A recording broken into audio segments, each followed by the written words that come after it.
am going to be making a recipe tonight that I normally like to do as a freezer meal. And I'm going to divide this recipe in half and make it 2 ways tonight. So I wanted to jump on and show you first so you'll know what I'm doing. The recipe is really for a 9x12 casserole pan, and I usually use the 9x12 cake pan with lid.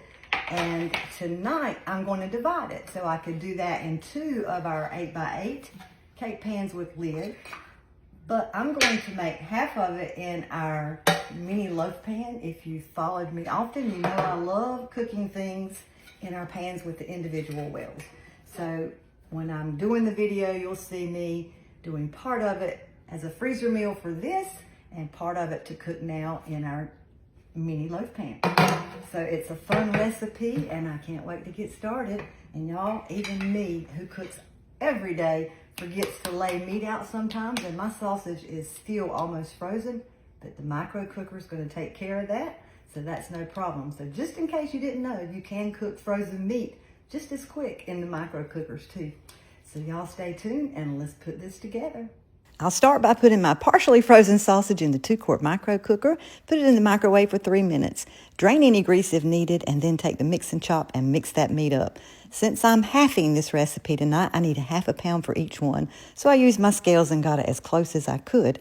So this is optional, but I like to put cheese in the bottom of my mini loaf pan, and then I've got it all filled up with my tater tot mixture. So next we're going to use the same dirty bowl and do one for my daughter. Cream of mushroom soup, all the seasonings, evaporated milk, and frozen veggies. Just give that a stir, and then we're going to put in the remaining cooked sausage. Toss that a little and add in those tater tots. Just stir them gently and try to get as much of it combined as you can.